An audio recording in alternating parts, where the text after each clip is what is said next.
let me just speak from the heart, speak from my gut, and really not have anything prepared, but just tell you what's worked for me. And maybe some of the stuff that's worked for me might work for you now, currently, presently, as you guys have your goals and ambitions, but then further on down the line, as you guys continue to live your life.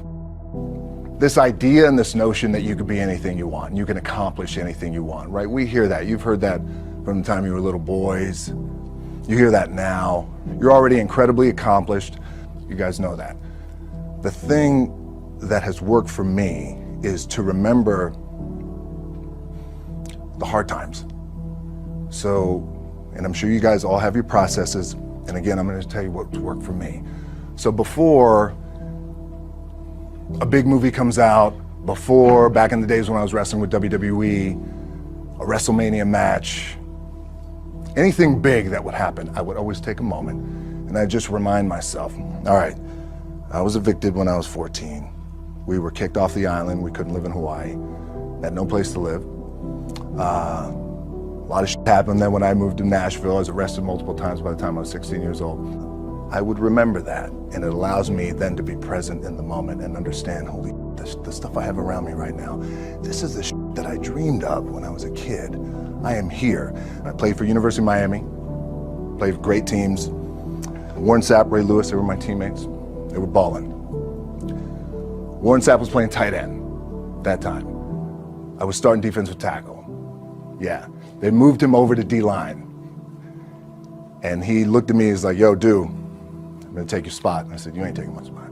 He said, I'm gonna take your spot. I said, no, you ain't. We battled, and he took my spot. Now you can imagine how that with me, because there goes my opportunity. He went in, switched to defensive tackle, lit the world on fire. Well, what that did, it crushed me, it crushed my dreams. I had a piss poor senior year, zero production, no NFL, no combine invite, nothing. Finally went to the CFL. Calgary Stampeders, making $250 a week Canadian. Now, I had to send that home to my wife at that time. Had no money. So I remember that. When I got cut from Canada, my dad in his pickup truck came down 4 o'clock in the morning, picked me up in Miami from Tampa. We lived in a little apartment in Tampa. He drove down in his little pickup truck to Miami to get me when I was cut from the CFL. And I thought, well, I leave home like you guys left home. I'm ready to tackle the world, get after it, achieve my dreams and goals. Crushed by 22, 23 years old. Now I got to move back in with my mom and dad. I played on great teams though. Wait a second, this is not supposed to be my future. I'm supposed to be in the NFL right now. I'm supposed to be making a lot of coin and buying my parents, buying me, taking care of my wife, but it never happened. So I pulled out my wallet, I thought, well, let me see how much money I have. I opened it up, I had a 5, a 1, and change. Well, at least I rounded up to $7. But I thought, God, ain't this a bitch? I got $7 in my pocket. Where the f do I go now? What do I do? I can't go back to CFL. The point comes where you hear that voice, the big run's over. Like, you're done, right? So I heard that voice. So as Coach was saying, man, I hold on to that. I'm telling you, my back is up against this mother. We laugh, we joke, we have a good time, but my back is still up against this mother. I do not forget it.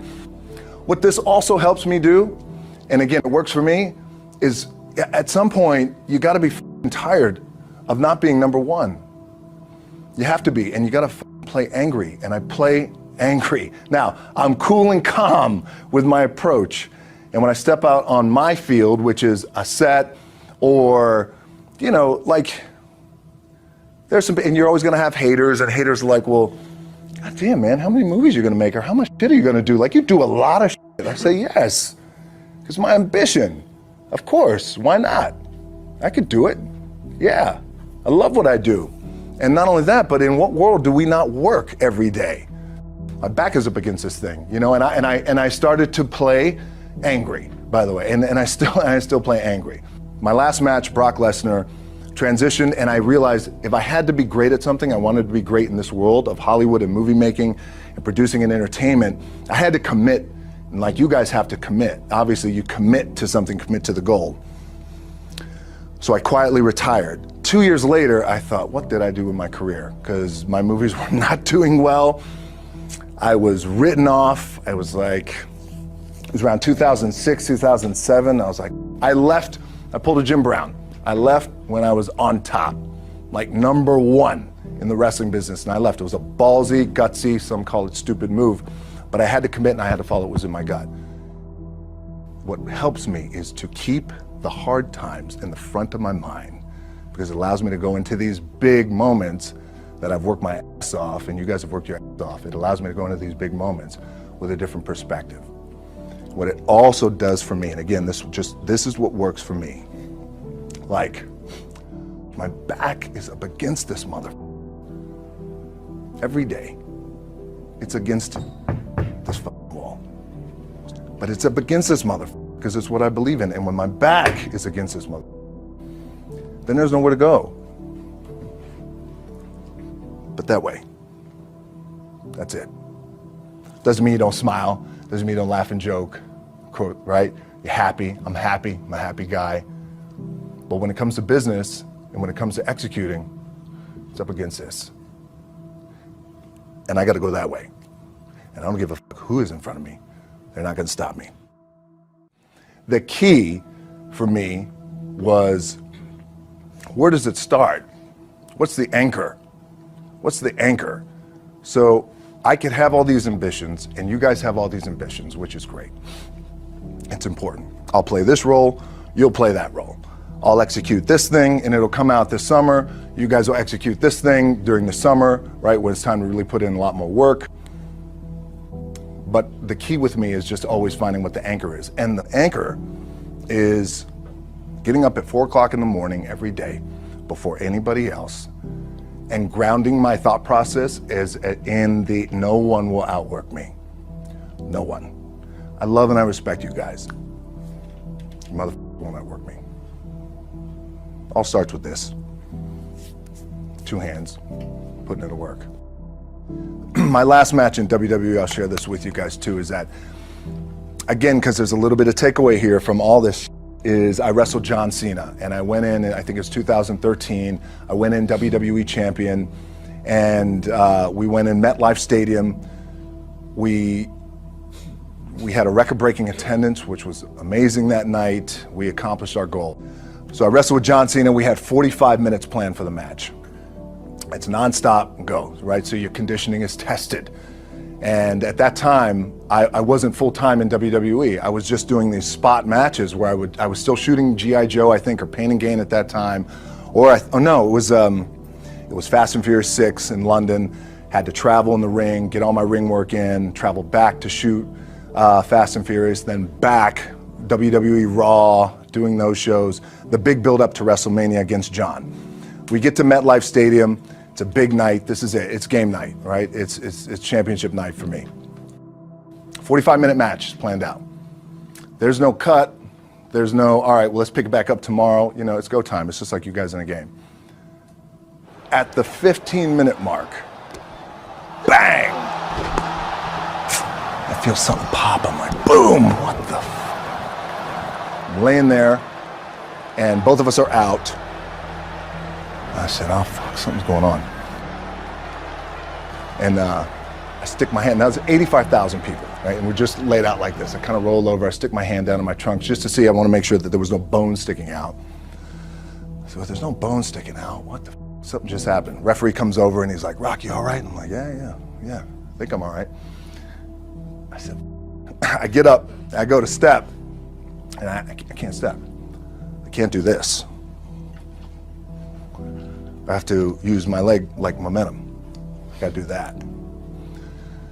So now in that moment, and you guys are gonna have these moments, you probably already had them already, where you're in the game and you're in the thick of things, and you gotta make a decision.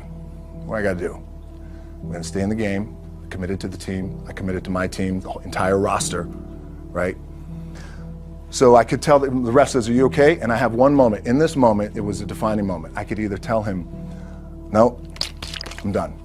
He gives the signal, match is over. Or, let's keep going.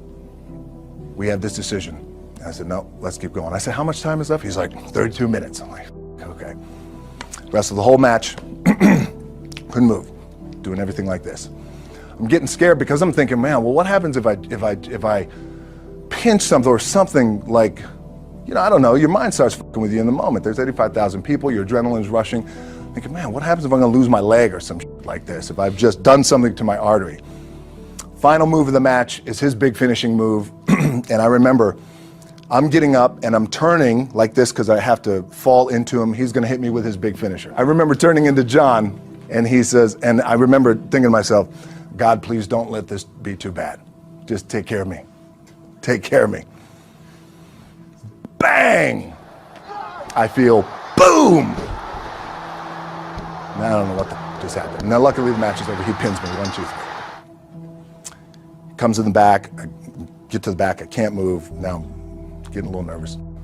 Get on a jet, rushed home to my doctor's down in Florida, and get an MRI, find out that I have completely torn my adductor, the top of my adductor and my top of my quad off my pelvis. What I was proud of was to walk out on my own, but not only that, but in this moment where the odds are against you, people are watching, your team's depending on you, you either say, I'm done, or this whatever the is going on, it's temporary, and it may fuck me up at some point down the road. But I'm not gonna let this opportunity go by without giving it my all. As you guys know, there's nothing you can't accomplish. You're gonna go on, you're gonna become world champions. The key for me, what I think one of the keys is, remember where you came from, keep that in the front of your mind, and when shit goes bad and it goes sideways, a lot of shit does, you're getting booed out of the building, or you're coming through this injury, or people are writing you off, oh, you guys ain't make it, any of that. You gotta keep it in here. And it really has to, it should drive you. It should. It works for me. It should drive you. You got all the talent in the world. It's all here. Really, the two things I want to say are, you gotta be the hardest workers in the room. And don't f the opportunity up.